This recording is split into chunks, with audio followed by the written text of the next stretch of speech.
Paris Olympic में भारतीय shooters कमाल कर रहे हैं। इस ओलंपिक में अब तक कुल भारत ने 3 मेडल अपने नाम किए हैं और ये तीनों ही मेडल शूटिंग में आए हैं। पहले मनु भाकर, फिर सरबजोत और मनु भाकर की जोड़ी और फिर उसके बाद स्वप्निल कुलासे ने ब्रॉन्ज पर निशाना साधा। मनु भाकर ने तो अपना नाम इतिहास में दर्ज कराते हुए एक ओलंपिक में 2 मेडल लाने वाली आजादी के बाद भारत की पहली एथलीट बन गई।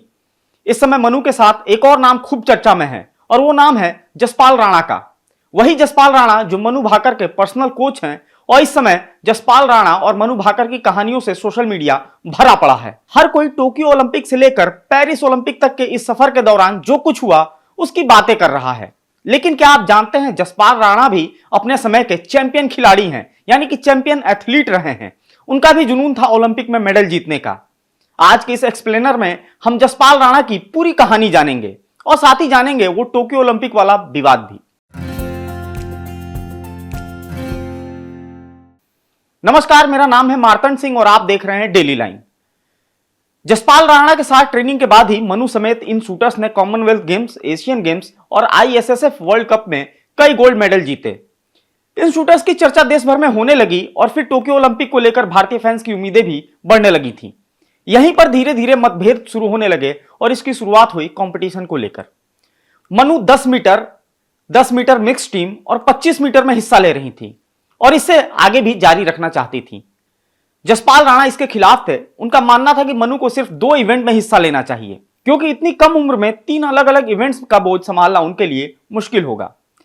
यहां पर दोनों की सहमति नहीं बनी और इसी दौरान 23 साल की शूटर चिंकी यादव को राणा का सपोर्ट मिलने लगा, जो 25 मीटर में अच्छा कर रही थी। राणा का मानना था कि इस इवेंट में मनु के मुकाबले चिंकी बेहतर विकल्प होंगी। यही बात मनु को पसंद नहीं आई और उन्हें ऐसा लगने लगा कि कोच उनकी अनदेखी कर रहे हैं और उनकी प्रैक्टिस पर ज्यादा ध्यान नहीं दे रहे हैं। फिर टोक्यो ओलंपिक के ठीक 4 महीने पहले नई दिल्ली में वर्ल्ड कप के दौरान सबसे बड़ा ड्रामा हुआ।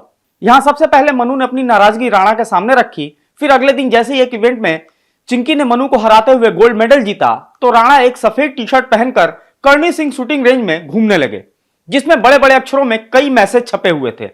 इसने सबको चौंका दिया और इस पर जबरदस्त बवाल भी हो गया। राणा और मनु के बीच तनाव बढ़ गया, जिसमें युवा शूटर के परिवार वाले भी शामिल थे। राणा ने एक इंटरव्यू में खुलासा भी किया कि टी शर्ट पर छपे मैसेज उन्हें मनु की मां ने भेजे थे, जो उनकी कोचिंग पर सवाल उठा रही थी। ओलंपिक के इतने पास आकर दोनों के बीच सुलह की कोशिशें की गई, लेकिन मनु ने राणा के साथ काम करने से मना कर दिया और नतीजा टोक्यो ओलंपिक में सबने देखा। अब आते हैं जसपाल राणा पर। 28 जून 1976 को जसपाल राणा का जन्म उत्तराखंड के उत्तरकाशी में हुआ था। जसपाल राणा ने 4वीं कक्षा तक मसूरी के आईटीबीपी स्कूल में पढ़ाई की। इसके बाद दिल्ली के केंद्रीय विद्यालय से इंटरमीडिएट किया, फिर दिल्ली के सेंट स्टीफेंस कॉलेज से ग्रेजुएशन भी किया। बचपन से पिता को निशानेबाजी करता देख जसपाल राणा में भी इसके प्रति रुचि दिखने लगी। 10 साल की उम्र में ही पिस्टल और राइफल के बीच रहने वाले जसपाल राणा शूटिंग के क्षेत्र में आगे बढ़ना चाहते थे। 11-12 साल की उम्र तक जसपाल राष्ट्रीय और अंतर्राष्ट्रीय प्रतिस्पर्धाओं में हिस्सा लेने लगे। साल 1988 में अहमदाबाद में आयोजित 31वें नेशनल शूटिंग चैंपियनशिप में उन्होंने प्रतिभाग कर सिल्वर मेडल जीता। 1994 में मिलान में आयोजित हुई वर्ल्ड शूटिंग चैंपियनशिप में राणा ने कुछ ऐसा कर दिखाया जिसे देख सब हैरान रह गए। दरअसल उस दौरान उनके पैर में फोड़ा हुआ। डॉक्टर ने अस्पताल में भर्ती कर सर्जरी की सलाह दी। अगले दिन वर्ल्ड शूटिंग चैंपियनशिप में उन्हें हिस्सा लेना था। खेल के प्रति अपने जुनून को लेकर जसपाल रात को अस्पताल से भागे, जिससे उनका फोड़ा फूट गया। उन्हें बहुत दर्द हो रहा था। उन्होंने जीन्स फाड़कर हाफ निक्कर पहना और प्रतियोगिता में हिस्सा लेने के लिए निकल पड़े। तब उन्होंने जूनियर सेक्शन में पहला इंटरनेशनल मेडल अपने नाम किया। इसके बाद हिरोशिमा की बारी आती है। हिरोशिमा में एशियन गेम्स में भी उन्होंने स्वर्ण पदक जीता। जसपाल राणा को 18 साल की उम्र में ही अर्जुन अवार्ड मिल गया था। राणा ने अपने करियर में 15 मेडल जीते हैं। आज मनु भाकर जैसी दमदार खिलाड़ी के कोच के रूप में वह काम कर रहे हैं। बताया यह भी जाता है कि साल 2006 में दोहा में आयोजित हुए एशियाई खेल के दौरान उन्होंने 102 डिग्री बुखार होने के बावजूद 3 गोल्ड मेडल जीते थे। उनकी यात्रा में उन्हें दुनिया के तत्कालीन अग्रणी पिस्टल कोचों में से एक टिबोर गोंजालो ने सहायता प्रदान की। वो लंबे समय तक भारत के कोच रहे। जसपाल को शायद गोंजालो से सावधानी बरतने वाला स्वभाव विरासत में मिल गया।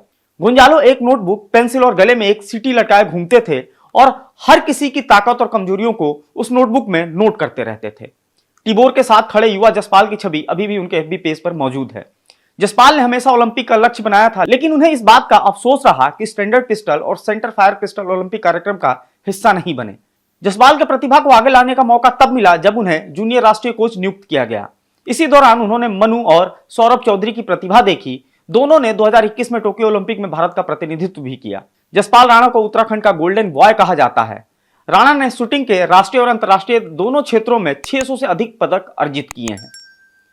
शूटिंग क्षेत्र में उनके योगदान के लिए कई अंतर्राष्ट्रीय पुरस्कार भी उनको मिले हैं और सरकार द्वारा उनको सम्मानित भी किया गया है। आज यही जसपाल राणा हैं जिनकी वजह से मनु भाकर आज जो है इस मुकाम पर पहुंची हैं और वो इसका श्रेय भी जसपाल राणा को देती हैं।